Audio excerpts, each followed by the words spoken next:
Hello, my name is Tiffany Cannon. I'm your presenter for Tackling Race in Librarianship. I am a library media specialist at Warrenville High School in Williamsburg, James City County Schools. I'm very excited about this topic.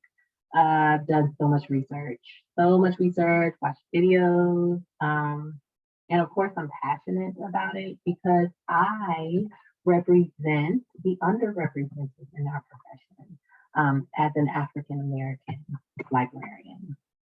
I really wanted to get down to the root of this issue. Although it's not a secret, unfortunately, us as a profession, we are still coming up short. As stated in an article from Todd Hanma, written in 2005, called Tripping Over the Color Line, why is it that scholars and students do not openly and honestly speak about issues of race and LIS? Why does the field have a tendency to tiptoe around discussing race and racism and instead limit the discourse by using words such as multiculturalism and diversity? Why is the field so glaringly white, yet no one wants to talk about whiteness and white privilege? End quote.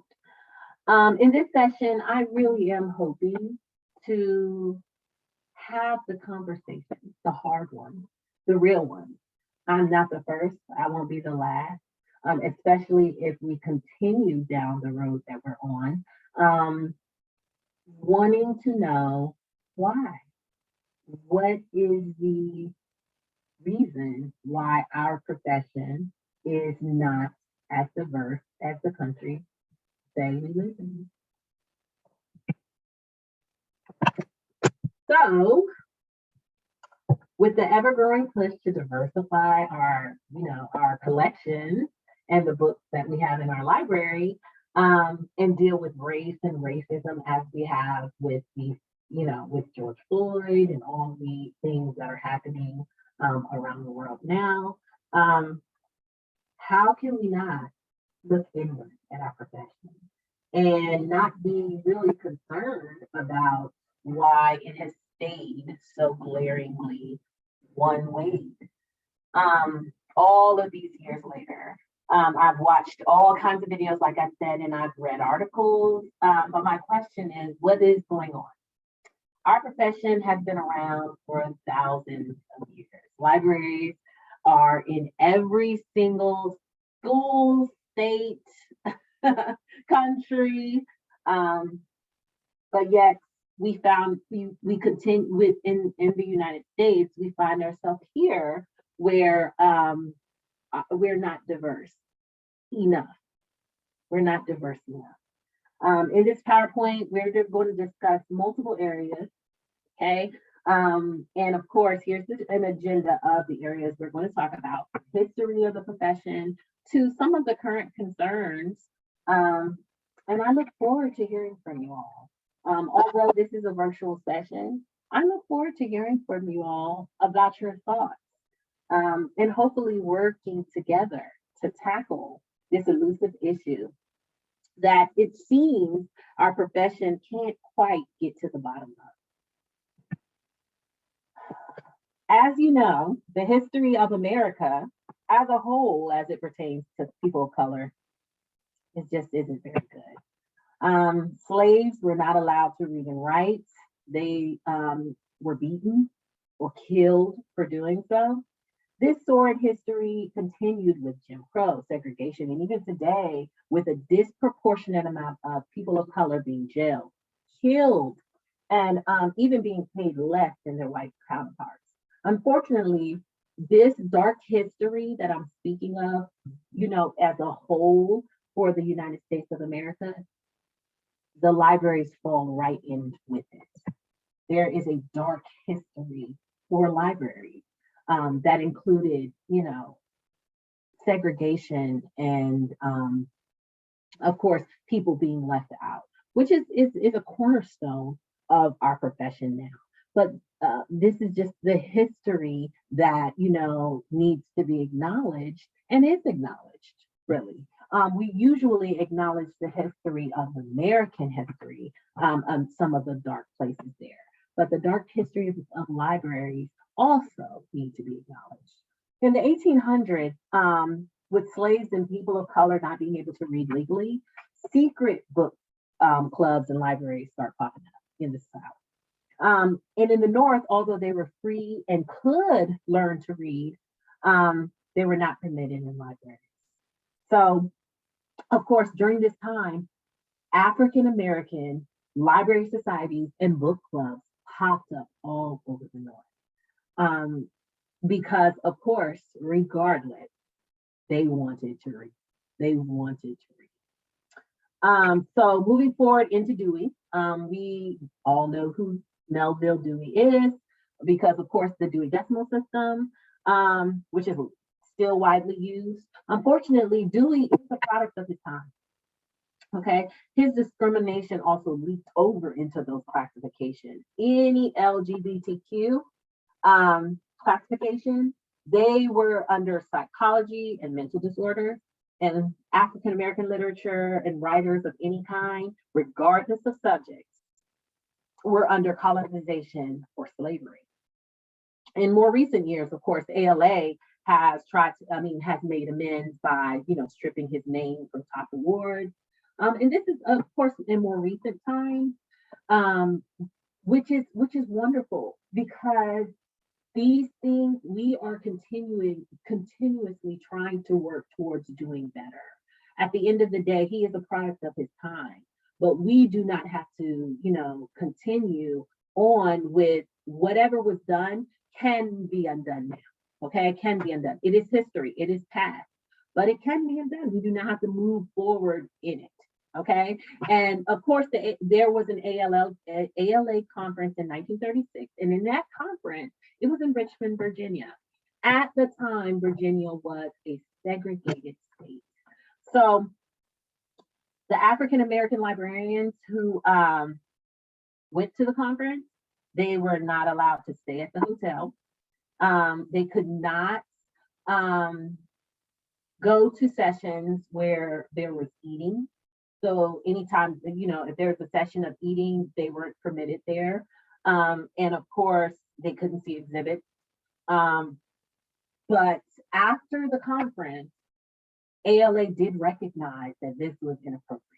So with pressure from Northern librarians, they changed the rules so that they would no longer be held in states where their members were discriminated against, and this was a big thing in the 1930s. Although, yes, it's I would say a dark part because they did have the conference, they knew it was a segregated state. They may not have known some of the, restrictions that they would be put under regardless of whether they wanted them to be or not. So it was big that they decided, in the future, we are not going to continue to go to states that segregate and discriminate against our librarians. And that is a huge move, especially in 1936. And moving forward into the 1930s and late 1930s and early 1950s, early to mid 1950s, there were library sit-ins, segregated libraries. These segregated libraries actually, I want to say 1896. Yes, 1896 is Plessy versus Ferguson. And this is where separate but equal comes in. So starting in 1896, that's when you're beginning to have, yes, libraries for African American people, but all white libraries as well. So after slavery, was abolished, now you have people living separately, and that is the for 58 years we moved with this type of situation going on, and we all know that now, especially looking back, where where now hindsight is always 2020, but looking back, that separate was not equal. So library sit-ins started to happen where 5 well-dressed Black men entered an all-white library. One by one, they asked the librarian for a library card. Of course, she denied it. She said, no, you may not have a library card. And then they would go sit, at separate seats. The police were called, they were arrested. Um, None of them were beaten or anything, but the fact that they were arrested for wanting a library card, this was one of the first nonviolent direct action situations to demand equal rights for African Americans in library. Um, Segregated libraries, of course, were outlawed with Brown versus the Board of Education later on in 1954. But this sit-in is like these young people are pioneers in their own right by starting these type of sit-ins or very very peaceful protests about libraries and having equal rights. It's We're moving into next. I want to speak about pioneers, but these are like some of the pioneers as well, of starting those type of thought processes for people of color to have equal rights in reading and libraries. So I did want to kind of highlight quickly some of the pioneers when we're talking about librarians of color. They're so important. Where would I be? Where would I be without these women? And of course, many, many others who blazed their own path when it came to the time period that they lived in, where it was unheard of to have these type of people in the library as librarians. And then some of the impacts they made for our profession. These people and groups of people worked hard to keep our profession moving in the direction where books and learning materials are now appropriate for students of all races and backgrounds. Without them and many more like them, our profession would not be where it is today. Yes, we have quite a ways to go, but it's good to know that the ones before us started the road. It is our job to finish. So first, I wanted to talk about Catherine Latimer. She is the New York Public Library's first African American librarian.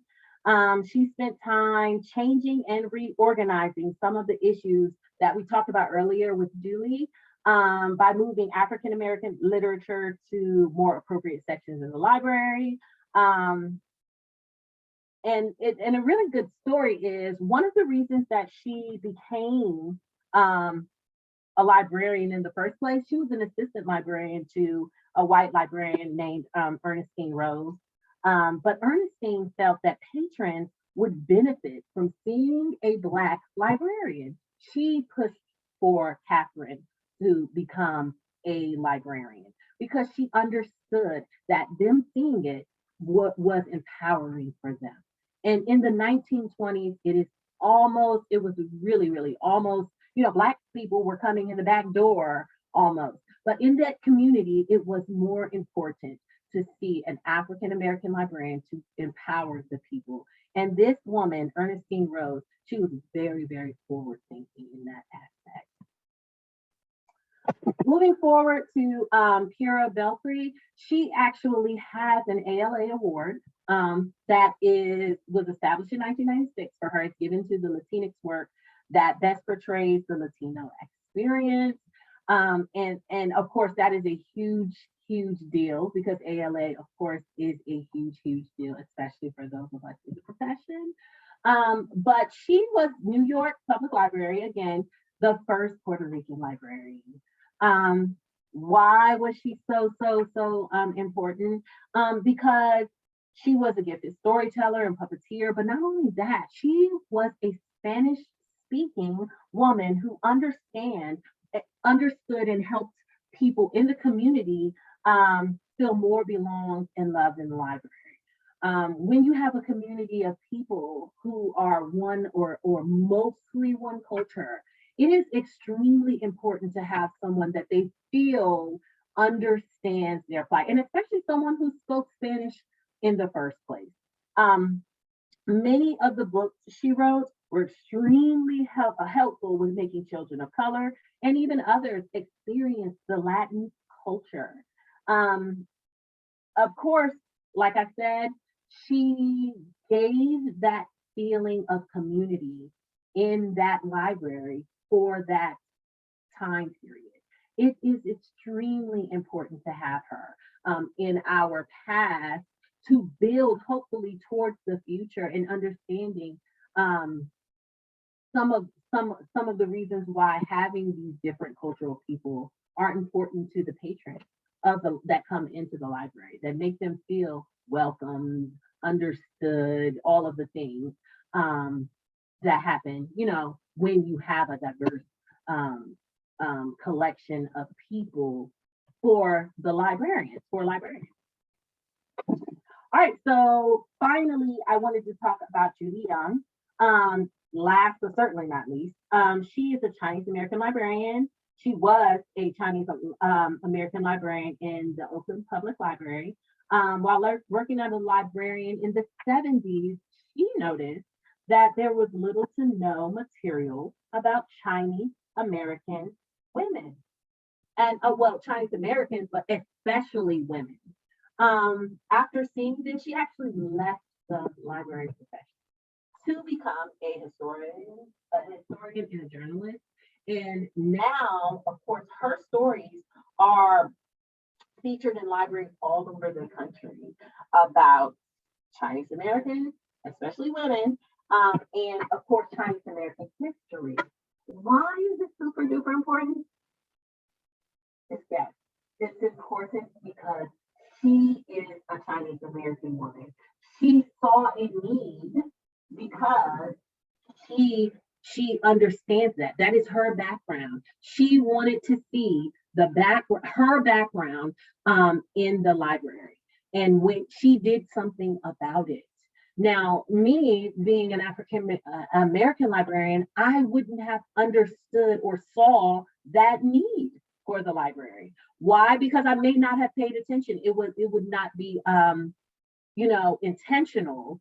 But this young lady did see it because she saw it in herself. She understood that she couldn't see herself in the library. So she made that possible for other children to see themselves. She also built the first Asian American branch library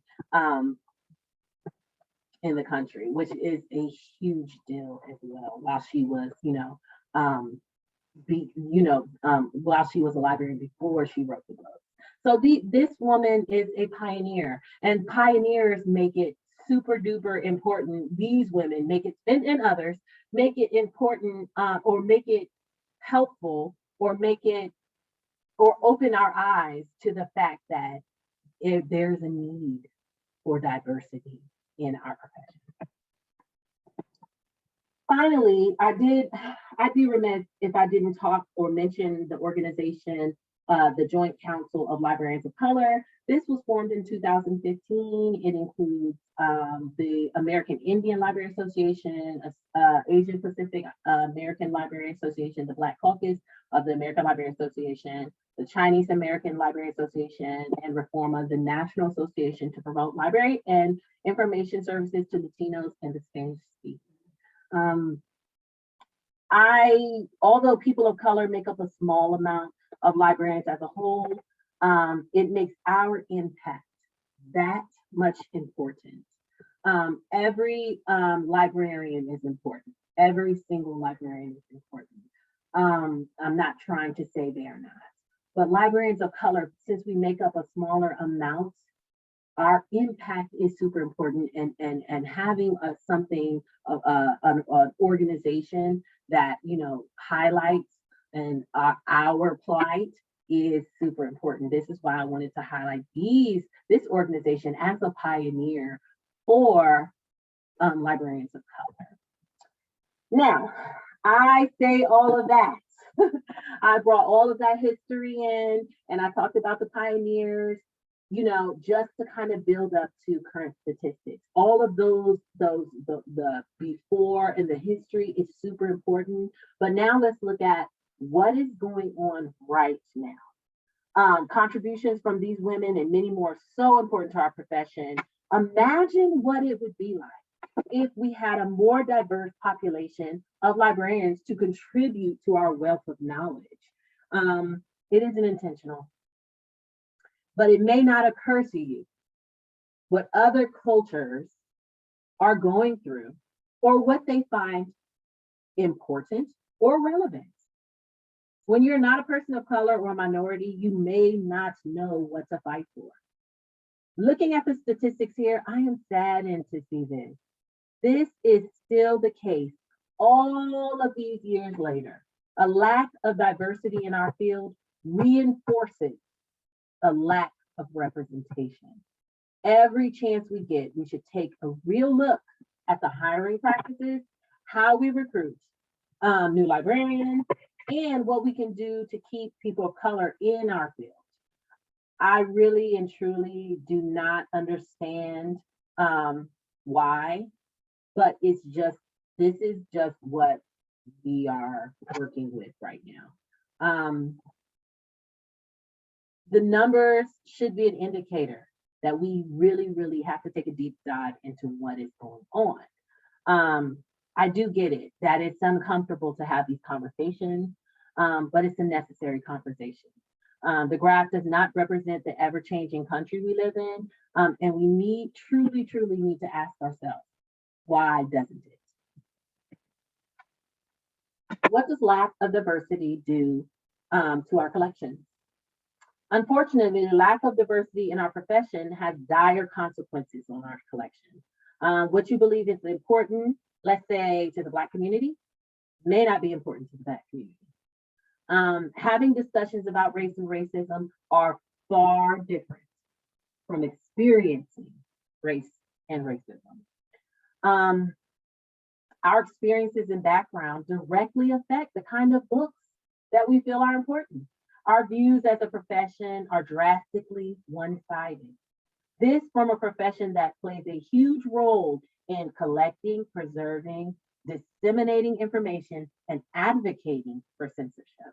So I really think we need to think critically about all the things that we're doing in our profession that will affect positively or negatively on our collections and the things that we are choosing for our students to read. And think about this, if 81% of our population as librarians are white, these are the people and their views are the ones that our children are reading. I mean, they're choosing books for all of the kids in our community.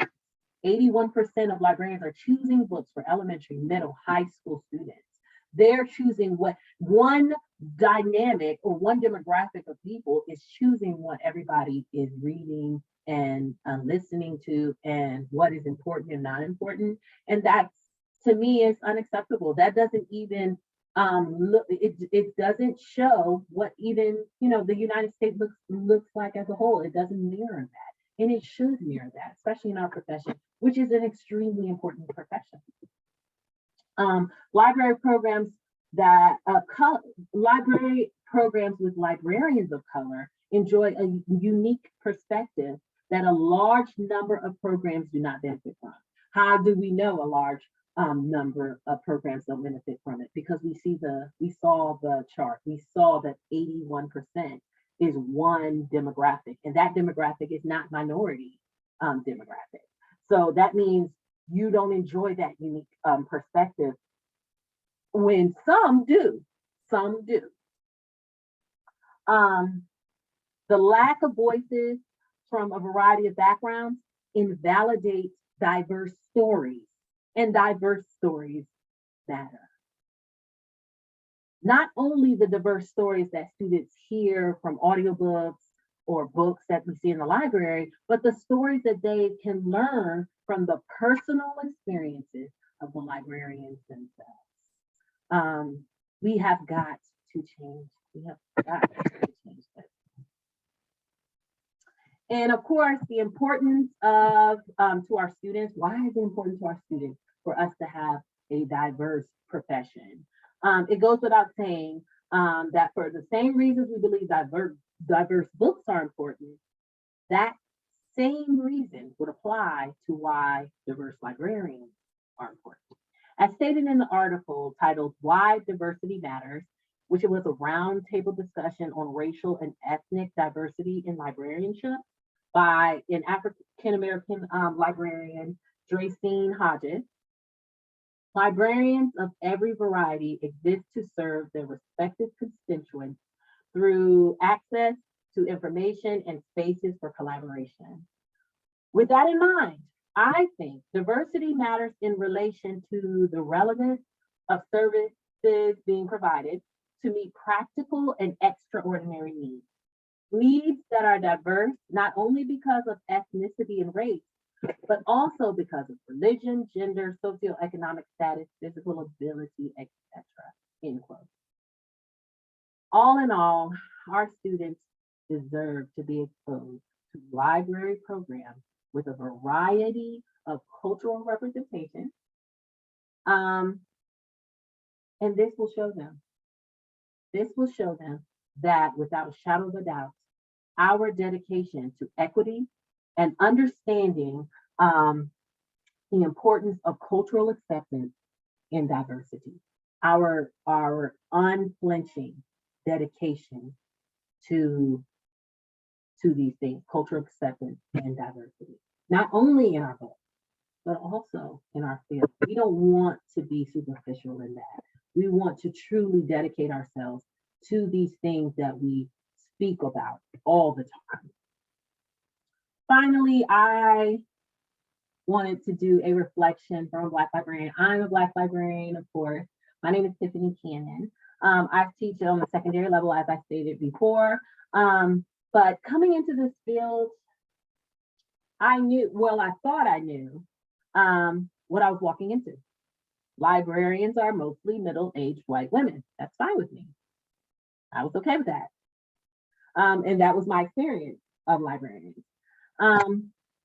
It really honestly did not matter to me. I love the library. I love the librarians I've been in contact with.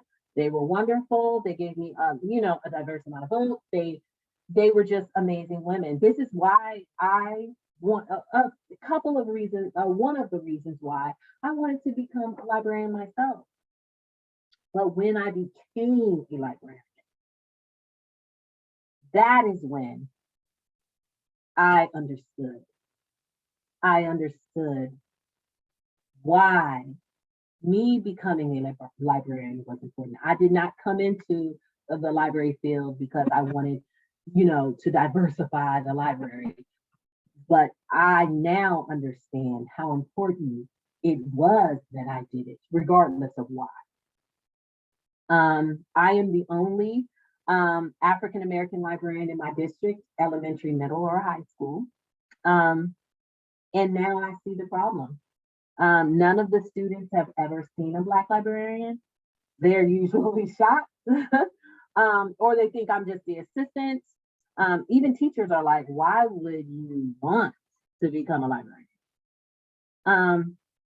And that hurts me. And that hurts me. And I also saw like bewilderment and awe in the eyes of students of color.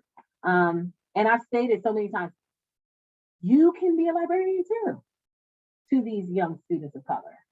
And they look at me like, with doubt that I can see. I can feel the doubt. Like, I don't, And it saddens me. It empowers me. Yes, it does. It empowers me because it makes me feel, like, you know what? I can change their minds, or I can change what they believe is true about librarians. But it saddens me mostly because our profession, it's not a secret society. It's a fraternity of educators who have pledged to help students be seekers of knowledge and information, who fight against censorship and for intellectual freedom. I would love to say about our profession that we are also a diverse group of individuals, which is not true. But I would like to say, or love to say, that we believe in cultural differences and that we work tirelessly to make sure that our ranks mirror the communities and the schools that we serve. I would like and love to say that about libraries, but we aren't there yet. And in closing, I would like to leave you with this quote. This is from a professor from the University of Dayton. And it was, she is asking, or she was asked, what can we do moving forward? Arm yourself with knowledge and then have the courage to use that knowledge to start dialogues with your colleagues, administrators, faculty, and staff. Not in just your library, but across your campuses to examine existing policies and practices that have left far too much room for discrimination, both implicit and explicit, to occur. And I mention courage because these are not easy conversations to have or even to initiate. It's easy for defensiveness to arise in these conversations and for emotions to get rather heated. But I think it is possible to move through these communication barriers and to get to a place of actual growth. And I do, and that's the end of the quote, but I really do believe we can move forward and we can do better in the future because our students depend on us to do better. And that's it. Have a great night. Here is the site. Here are the citations that I used. If you like this PowerPoint, please don't hesitate to email me or reach out to me. And that is all.